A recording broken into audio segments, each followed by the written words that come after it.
Why are you still at work, Skylar? You're usually home by 5:15, and it's already 5:20. That's 5 minutes late.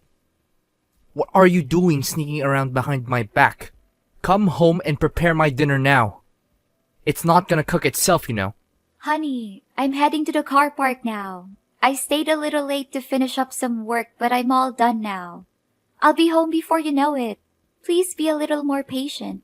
Yeah, I would be a fool to believe you.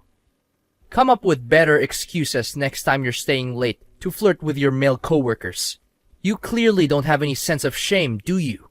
A promiscuous woman like you should have never become a wife in the first place. Honey, I'm confused. What are you talking about? I've never flirted with another man since we got married. You know very clearly that I would never do anything to hurt you or our marriage. Yeah, I already figured that you wouldn't admit to your sins. But it's understandable.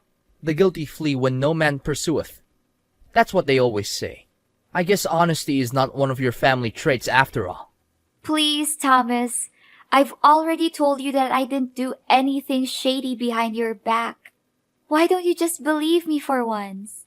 Please don't accuse me of something so serious without any evidence to support your claim.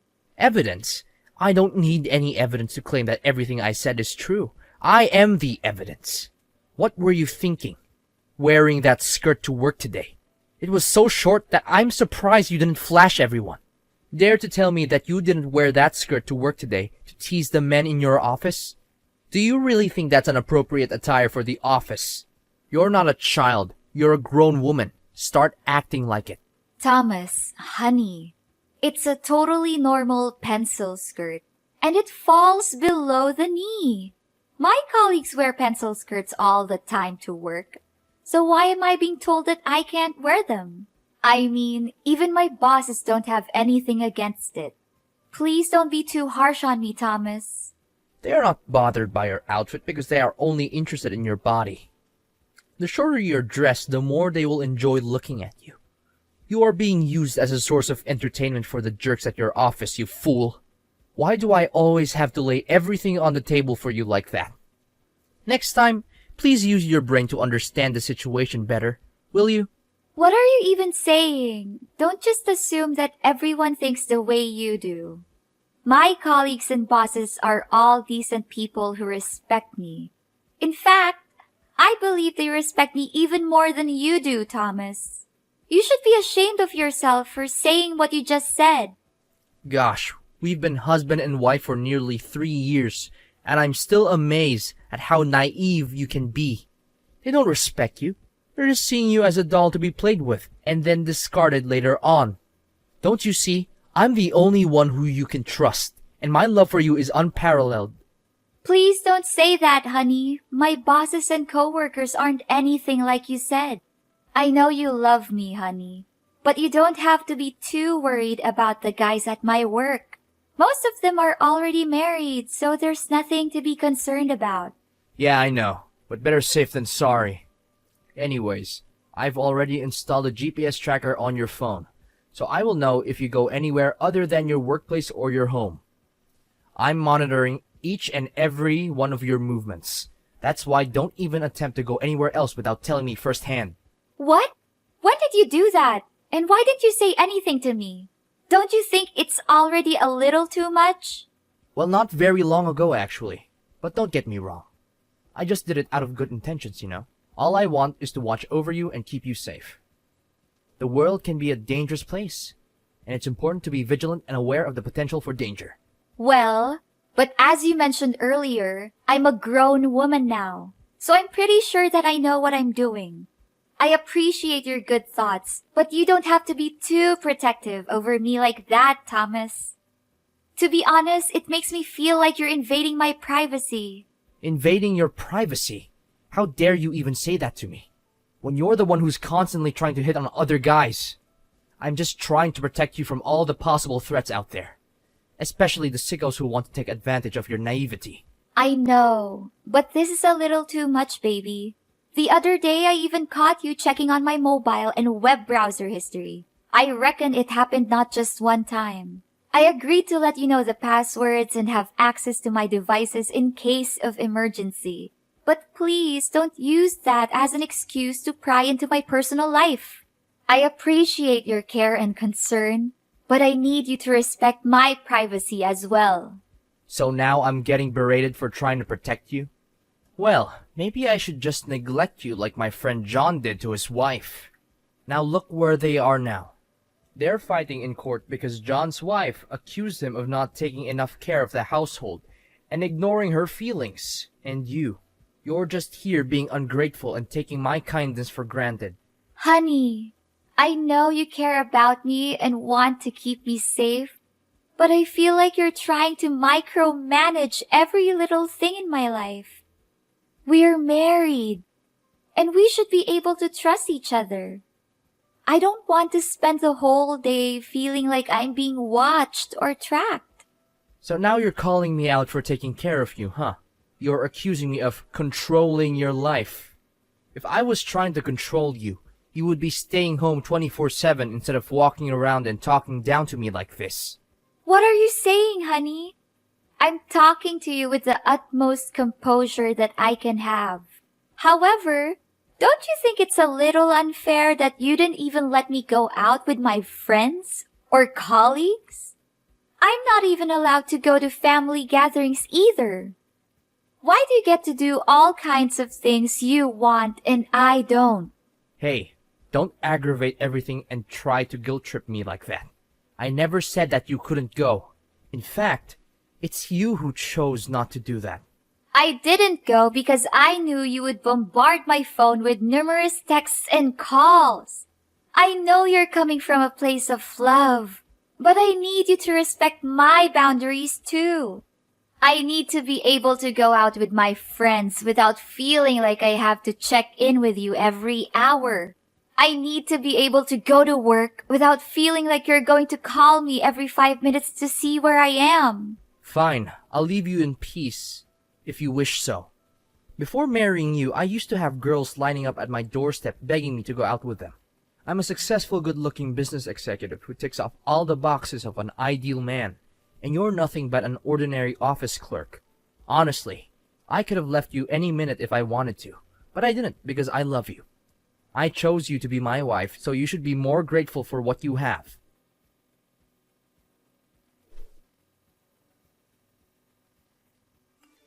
Skylar, get home immediately. Explain to me, why am I not seeing you at home yet? It's already past 8. Are you gonna leave me here all night waiting for you? Honey, I mentioned earlier today that I'll be attending a farewell party for my former boss who is retiring. It would be totally rude and inconsiderate of me to decline, so I'll be going. I'm sorry, I won't be able to cook dinner tonight. You can order takeout or go out to eat, whichever the case. Besides, I know you're tracking my phone, so you can already know that I'm not going anywhere I shouldn't be. I know you already texted me, but did I agree to let you go? No, so now my approval doesn't even matter anymore. Now you just think that you can do what you want without checking with me first, huh?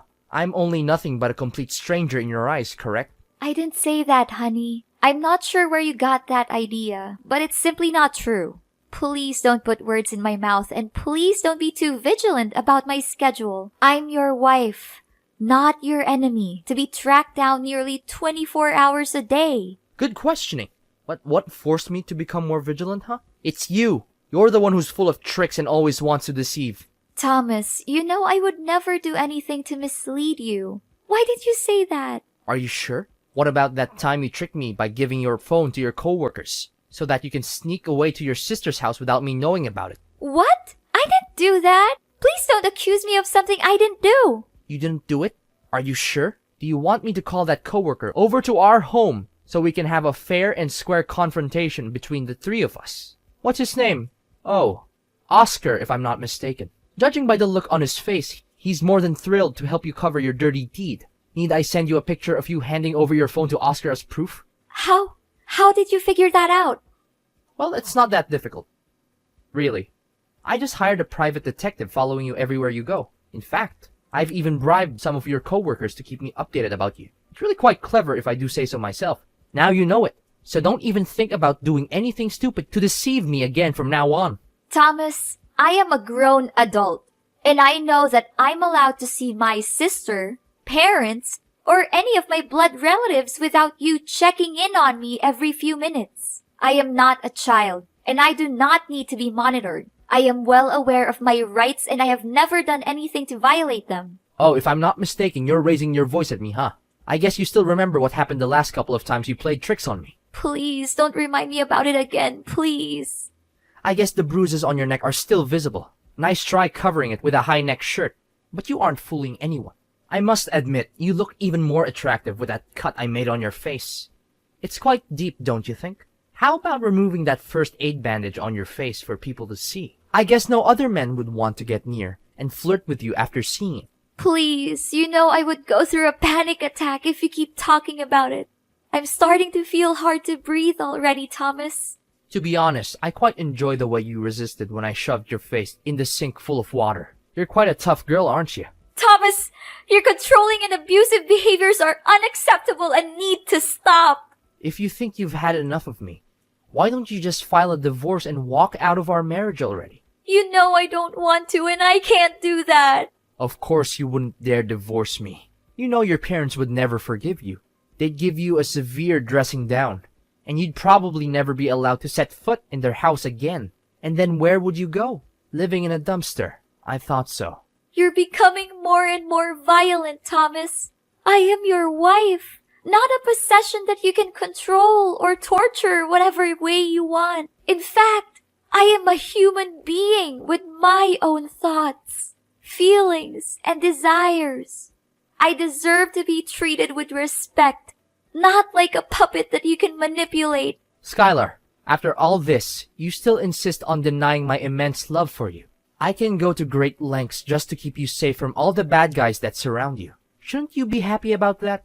Listen, I know that I can be a bit overprotective sometimes, and I'm sorry for that. But it's only because I treasure you so much. I can't even imagine my life without you. So can you please just be a docile wife and do everything I tell you? Well, I'm happy that you're able to recognize your own mistake.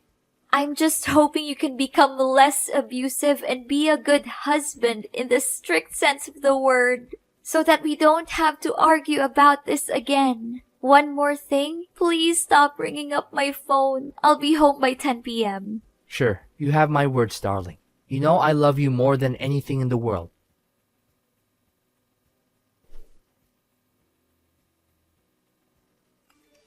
Skylar, you aren't working today, but you're not at home either. What is this all about? Explain to me right now, or else I won't promise that you'll be safe and sound when you get home. Thomas, don't you remember? My company organized a picnic today. I'm on my way to the picnic site to lend a hand in the preparations for the event. I thought I already gave you my working schedule for this month, so you should be able to find out about it yourself. Picnic, huh? Oh, I see. Are you sure you're not lying again this time? Listen, I don't want to get tough with you, but if I find out that you've been up to something behind my back again, I'll make sure that you'll regret it for the rest of your life. I know, Thomas. I'm well aware of that. I'm sorry for disobeying you the last couple of times. But all I wanted was a little bit of fresh air, you know? Our marriage has become more and more like a burden to me. Look, honey, I'm so sorry if I make it feel that way to you. I promise I'll change for the better. Only if you agree to do as I tell you. And no questions asked. I know I can be a bit overprotective, but you have to admit, you've been living the life of luxury since we got married. I've given you everything you could ever want, from designer clothes and jewelry to a fleet of luxury cars. What more could an ordinary girl like you ask for? Yes, I got it now. I'll strictly follow whatever you say from now on. But I would appreciate it if you would talk to me in a more reasonable way. That's my good girl. Yes, I promise to use only gentle and loving language when I speak to you from this moment on. Have a great time with your colleagues then. I will. Thank you. One more thing. Don't talk with Oscar. I know that he doesn't have good intentions towards you. In fact, his eyes were glued to your chest every time he looked at you, which even further claims that he's nothing but a perv. I only met him one time, and I already dislike him. Don't say such a thing about Oscar. He's a good person, honey. He helped me a lot of times with my work. Besides, he's also a technology geek. I reckon his one and only interest is developing software day in and day out. But are you really okay to let me go on a picnic like that? Yeah, sure, why wouldn't I? I told you last time that you'll have more freedom to do the things you like, didn't I? So you did change after all. I'm so proud of you. I promise you that I'll be home as soon as possible. Love you, hon.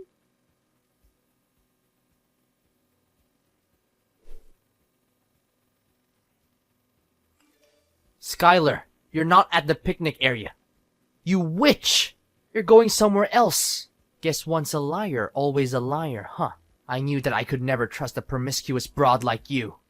What are you saying, Thomas? I'm at the picnic site. Did you check your tracking app? How could I even trust that stupid app anymore? You're just gonna hand your phone to someone else and ask them to bring it along to the picnic site? I'm not that easy to fool. Don't even think about using that trick on me again. Well, last time you said that you bribed my coworkers so that they can inform you immediately if I make any suspicious activity. Why don't you ask them now?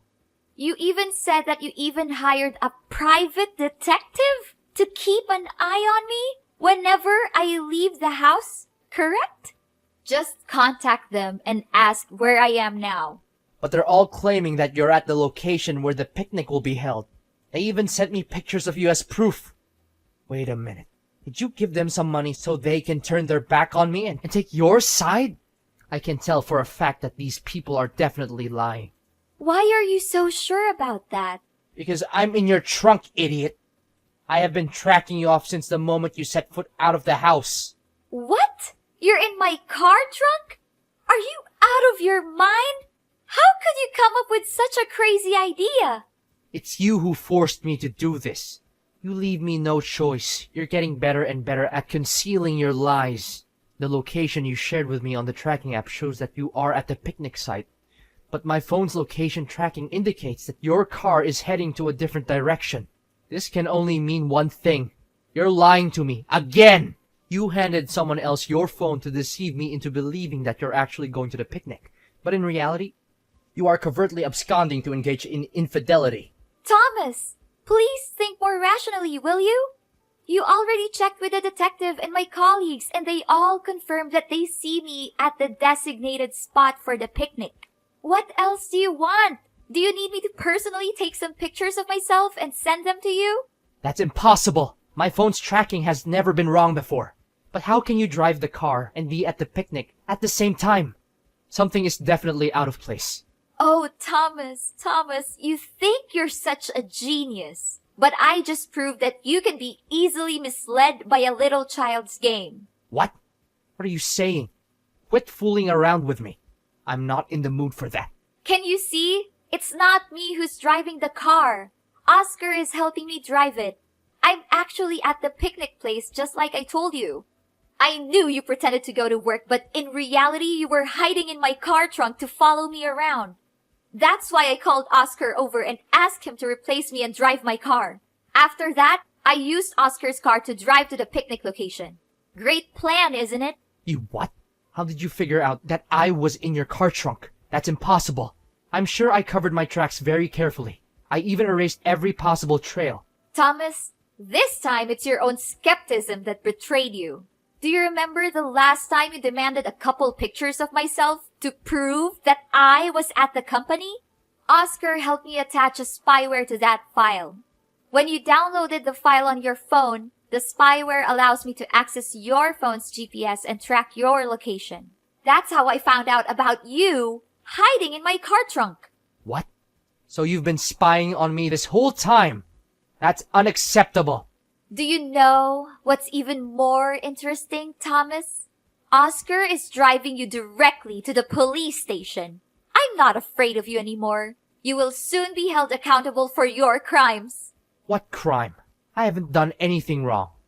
The scars and bruises on my body are a testament to your violence. Not only that, the emotional damage you inflicted on me is just as real as the physical damage. You loved me so much that you tortured me and treated me like a possession. Honestly, it disgusts me every time you say that you love me. Tell your friend to stop the car and let me out. I'm not kidding. I'll make you pay a heavy price for double-crossing me. Forcing someone to go to the police station is a crime, you know. Fine. I'll tell Oscar to let you out of the car trunk. In the end, we just wanted to frighten you a little bit, but I advise you to prepare for our next meeting, which will take place in a court of law, of course.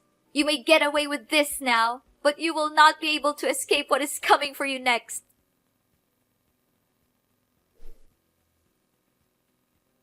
For a long time, Thomas was verbally and physically abusive towards me. I had tried to leave him several times, but he always found a way to manipulate me into coming back. With the help of Oscar, I finally gathered the strength to leave Thomas for good. I filed for divorce and pressed charges against Thomas for domestic abuse. The trial wasn't easy, but I was determined to tell my story. I testified about the years of abuse I had suffered, and I even showed the jury the scars that Thomas had left on my body. In the end, the jury found Thomas guilty, and he was sentenced to prison. After years of living in fear of Thomas, I am now completely free. Oscar has been a great help in my journey to heal from past trauma. He showed me how to open up again, to let go of Thomas' dreadful words and actions, which once haunted me every time I closed my eyes. I'm very pleased to announce that I am now happily married to Oscar. We have 2 children together, and we are a strong and loving family. I hope to become an inspiration to other survivors of domestic abuse, because I know firsthand that it is possible to overcome abuse and find happiness.